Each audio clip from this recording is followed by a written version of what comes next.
Atong tukion ang sugilanon sa usa ka lalaki sa Papua New Guinea. Kini ang sugilanon ni Peter nga nagaulungan, magwawali sa dalan.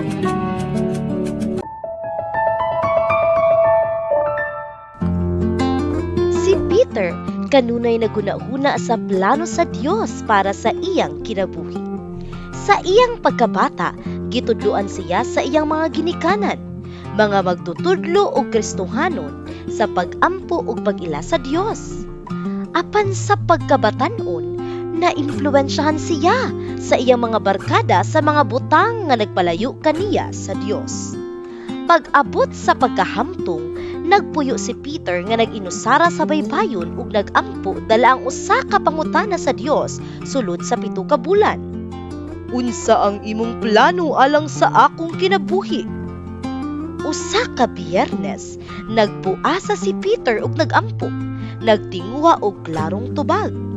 Sa pagsalop sa adlaw, nakakita si Peter og 3 ka batan-ong lalaki sa dalan. Ang Dios nag-awhag kaniya nga moduol kanila.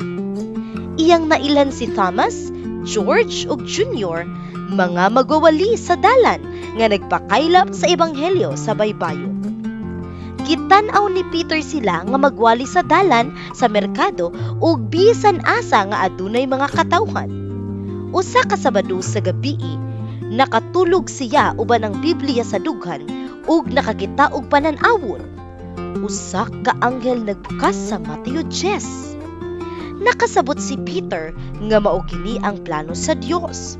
Sundon si Jesus ug magwali sa dalan gikan sa usa ka lungsod ngadto sa lain.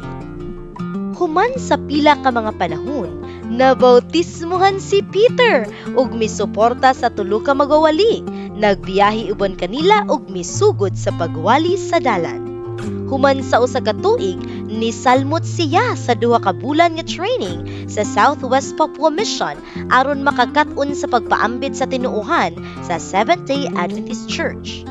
Gi-assign si Peter sa usa ka layong baryo sa rainforest, 3 ka adlaw nga paglakaw, ulan ug pagpuyo sa kalasangan.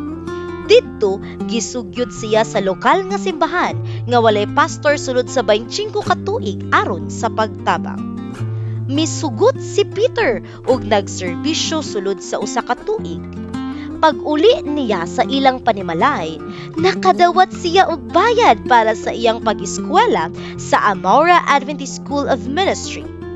Karon, nagtungha si Peter aron matabangan ang simbahan ug mga miyembro sa espirituhanon, mental ug pisikal nga aspeto, apil ang paghimo og tanaman ug kahimtang alang sa mga balo ug ilo.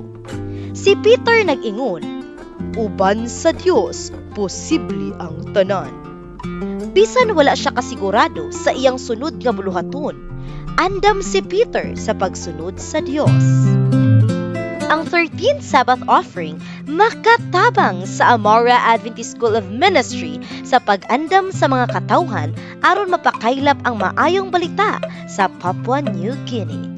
Daghang salamat sa inyong madagayaon nga halad.